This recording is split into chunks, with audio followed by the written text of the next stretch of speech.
Hello friends, today we'll try to understand the very relationship, the very nexus between insulin, glucose, diabetes and obesity.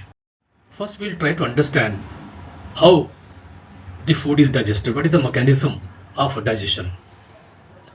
Food is broken down in stomach and small intestine, and the food, it contains proteins, it contains fats, it contains carbohydrates. So what happens actually, proteins is converted into amino acids, fat is converted into fatty acids, carbohydrates, it is converted into a chain of sugars like glucose. The cells or tissues, they basically use blood sugar glucose. So, and the blood sugar doesn't rise very high because our pancreas, it produces insulin. So as there is a spike in sugar level, the insulin is produced. Refined carbohydrates, or for that matter any carbohydrates, it raises blood sugar in the body. The rise in blood sugar stimulates the insulin release. That is the whole mechanism. As we eat food, blood sugar rises in the blood, then insulin is triggered and insulin basically there to control the sugar spike. Now how sugar is used by the cells? What happens? The insulin released by the pancreas, it goes to the cells and it is just like a key.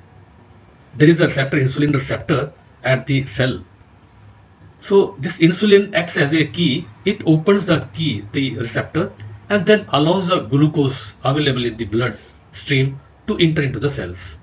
And cells in turn takes that much of sugar or that much of glucose which is required by the cells to function normally. So the very function of insulin is to trigger the absorption of sugar into the cells. So sugar or glucose, we can say it's a fuel of the body, and insulin is the key which allows these fuels to go to the blood, into the cells. So there is a very big role for the insulin to allow the absorption of sugar into the cells so that it can convert that sugar into energy and other things for its normal functioning, like production of the cell's basic function is to produce 140,000 proteins and various biochemicals which is required for the life processes to go on. Ultimately, as we know, cells is the basic unit of life. Cells forms tissue and tissues forms organs. The whole edifice of the body is standing on the cells, and there are 60 trillion cells in the body. So all the 60 trillion cells in the body, they require glucose for its functioning. So that is why the role of insulin is very, very important in our system. Now let us see how this insulin is released and how glucose is converted into energy. Now that flow diagram is given here. So as soon as the high blood sugar is there, pancreas releases the insulin. This insulin, it triggers the absorption of sugar into the cells, the 60 trillion cells. But if still the glucose level is high in the blood, what it does, it converts that sugar, insulin converts that sugars into glycogen and stores it into the liver. The liver also has a sufficient quantity of sugar for later use. And even after that, if there is still blood sugar available in the bloodstream, the rest of the sugar is converted into the fats. The fats which are stored in our organs, which is stored in our liver, which is stored under the skin. So we know as soon as the blood sugar rises high, insulin also rises high. And if blood sugar is quite high, it ultimately gets converted into the fats which gets stored in our various organs, our liver and under the skin, which leads to obesity. So obesity as well as diabetes, they are both because of the high blood sugar and high insulin production, because both are leading to newly synthesized fat, whatever sugar is available in the blood, and if insulin, because insulin is high, it converts that high sugar level into the fats, which is stored underneath the skin, and it's called subcutaneous fat.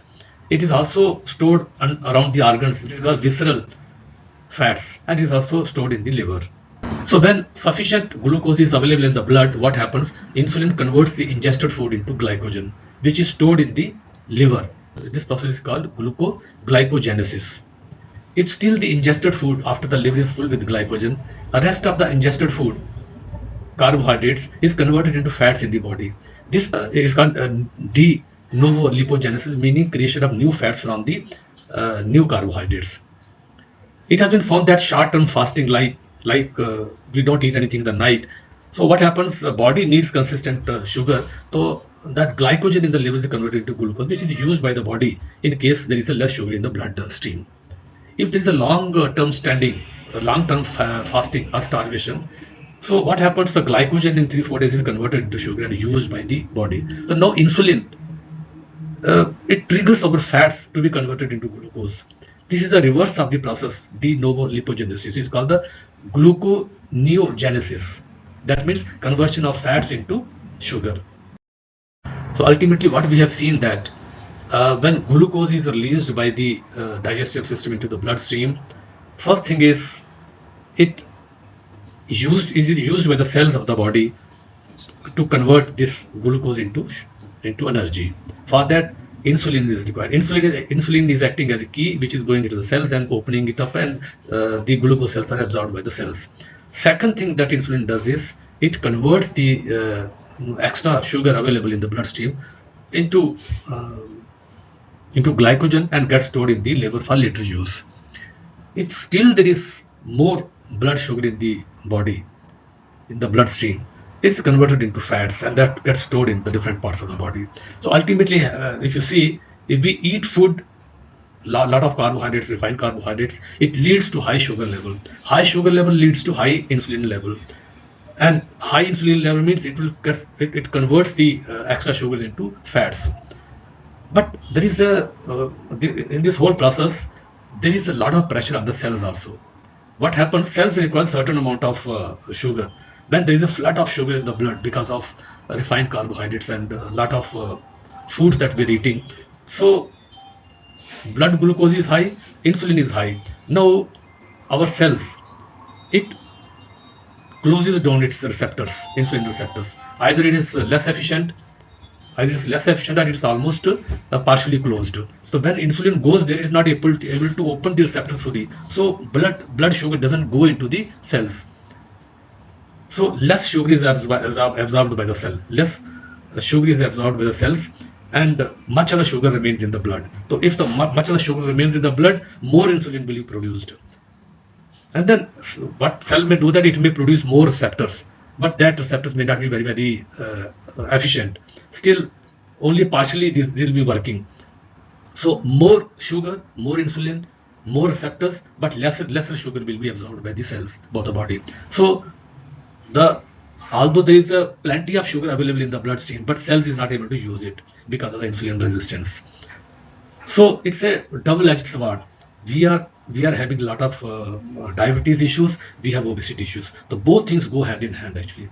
So one of the main culprit of this high insulin, high sugar level is because of the refined carbohydrates and refined sugars we are taking in our diet. That too in an uncontrollable manner. Even the normal cereals are also getting converted into refined sugars, which are being consumed by large section of the populations. So that is why I have in the beginning I have said that there is a nexus between the insulin, between glucose, between obesity, between diabetes. It's a complete vicious circle. We need to come out of it. In my subsequent videos, I'll let you know about how to come out of this nexus. Thank you so much.